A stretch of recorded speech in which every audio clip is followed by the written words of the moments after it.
அனைவருக்கும் வணக்கம். குளத்தூர் தொகுதியில் இந்த சேகர் பாபு நன்றி சொல்ல போகும்போது, ஸ்டாலின் நன்றி சொல்ல போகும்போது தேம்பி அழுதார். பல கோடி ரூபா சொத்துக்களெல்லாம் ஆட்டையை போட்டுட்டு திருடிட்டு தேம்பி அழுகிறார்.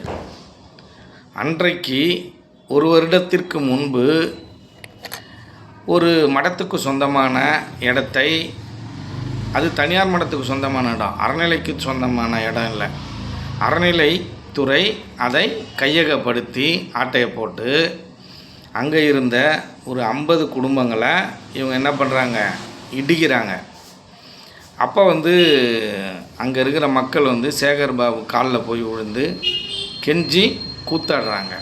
அப்படி கூத்தாடும் பொழுது சேகர் பாபு என்ன சொல்கிறாரு அப்படின்னா, நடிக்காதீங்க, நாங்கள் இறைவனுக்கு சேவை செய்கிறோம் அப்படின்னு சொல்லி அவர் அவாய்ட் பண்ணுறாங்க. அந்த பொதுமக்களை அவாய்ட் பண்ணி அதெல்லாம் ஒன்றும் பண்ண முடியாது, இடித்தே தீர்வோம் அப்படின்னு சொல்கிறாங்க.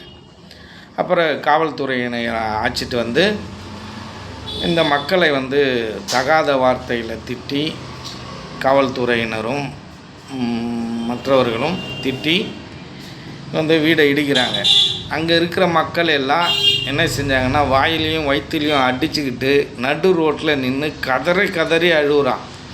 ஏன்னா என்னோடய 50 வருஷத்து உழைப்பு போச்சே அப்படின்னு கதறி அழுகுறான்.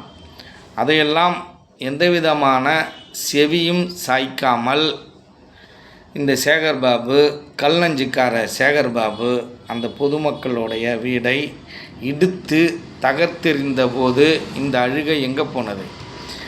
இந்த ஆளோட அழுகை எல்லாம் போலித்தனமான அழுகை. என்ன அப்படின்னால், வருங்காலத்தில் இன்னும் 5 வருஷம் இந்த மக்களுடைய பணத்தை நம்மளால் அபகரிக்க முடியாதே, இன்னொருத்தவன் அபகரிச்சிருவானே, நம்மளுடைய திருட்டுத்தனத்தெல்லாம் கண்டுபிடிச்சி இவர்கள் நம்மளை சிறையில் அடைச்சிட போகிறாங்க அப்படிங்கிற பயம். முதல்வராக இருக்கிறவர் பொம்மை முதல்வராக இல்லாமல் இந்த விஷயங்களெல்லாம் தலையிட்டு உங்களுடைய தேர்தல் அறிக்கையில் நீங்கள் என்ன சொல்லியிருக்கீங்கன்னா, 241 பக்கத்திலேருந்து 45 பக்கம் வரைக்கும் இந்த மடத்து இடத்தில், கோயில் இடத்தில் குடியிருப்பவர்களுக்கெல்லாம் பாதுகாப்பு கொடுக்கப்படும் அப்படின்னு சொல்லியிருக்கீங்க. உங்களுக்கு பட்டா கொடுக்கப்படும் சொல்கிறீங்க. நீங்கள் பட்டாலாம் கொடுக்க வேணாம், இந்த மக்களுக்கு நீங்கள் பாதுகாப்பு கொடுத்தீங்களா? கொடுக்கல. அதனால்தான் இந்த மக்கள் இன்னொரு ஆட்சியை தேர்ந்தெடுத்து விட்டார்கள். நீங்கள் தேம்பி அழுது எந்த விதமான பிரயோஜனமும் இல்லை. மக்களும் இப்படி தானே தேம்பி அழுதா அன்னைக்கு.